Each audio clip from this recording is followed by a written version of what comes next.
Now, I've been asked to talk a little bit about my own education. I have been incredibly lucky in almost every aspect of my life, and I guess that started with the best possible education. My first educators were my parents, and my parents gave me that priceless gift.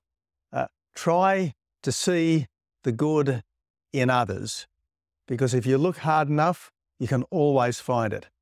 And then I had the Brigidine nuns at Holy Family Convent, Linfield, and as you'd expect from women imbued with the love of God and love of humanity, they gave me this sense that there was nothing I could not achieve because I had almost boundless potential. That was their charism, to give all the youngsters that came into their care the sense that there was nothing they couldn't do if they were prepared to have a go. And then I went off to the Jesuits at St. Aloysius College and St. Ignatius College. In those days, the motto of the Jesuits was to be, and it was an all-boys school, both of them, the motto was to be a man for others. Now, I don't claim to have always been a perfect exemplar of that Jesuit motto, and I dare say there would be many Jesuits who would absolutely think that I was one of their mistakes. But nevertheless, it's resounded inside me to this day to try as best you can to be a man for others. I then came here and did economics law.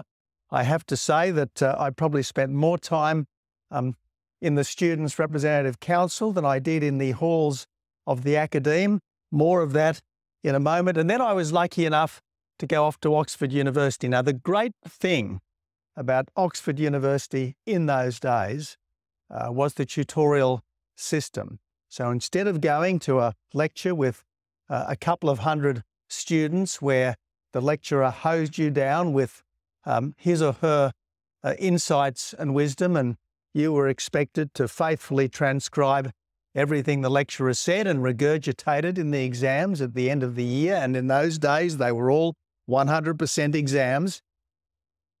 The great thing about the Oxford method was that you were asked to study 4 or 5 important authors over the next few days and come back and have a one-on-one with the tutor for an hour that would begin with a 1,500 to 2,000 word essay that you had written on that topic, which was designed to demonstrate to the author that you had thoroughly assimilated the texts, you had made them your own, and then you had brought your own critical insight to the relevant topic. And I have to say that I can't think of a better preparation for the life of the mind than something like that. It did take me a while, I've got to say, to adapt. I can remember the first essay I read to my tutor, Brian McGuinness, who was the world expert on the philosophy of Wittgenstein. I started reading this paragraph, which was a collage of quotations, and about halfway through, he stopped me and he said, "Did you mean?" And he went on for a little bit of a rhapsodic moment. I didn't have a clue what he was talking about. I sat there, no doubt, looking like a goldfish with my mouth opening and closing, and I could see the thought go through his head, "We've imported yet another sportsman from the colonies." But it was a wonderful education. It had its upsides as well as its downsides. I recall just before I started university, it was the 1975 election campaign. There was no schoolies in those days, so myself and some mates, we'd taken ourselves by train off to Rockhampton and then by train down to Yeppoon.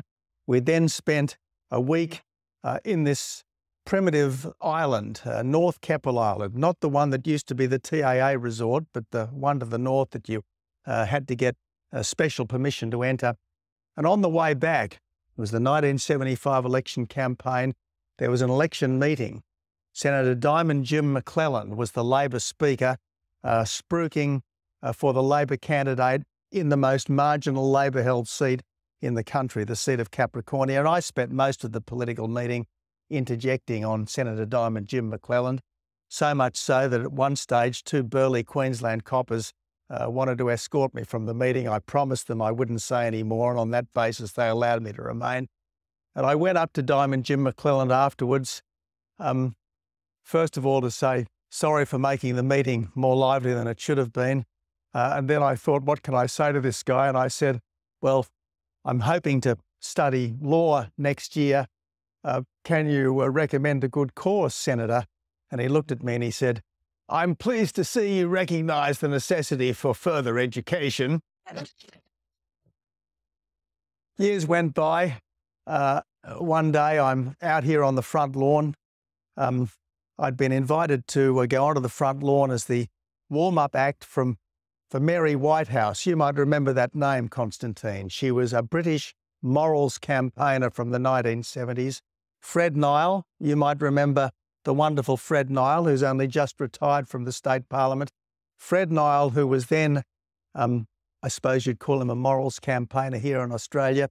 He rang me and he said, Tony, I want Mary Whitehouse to come onto campus to speak to the students. Would you mind introducing her? I said, of course, I'll do that. So I started my introductory speech.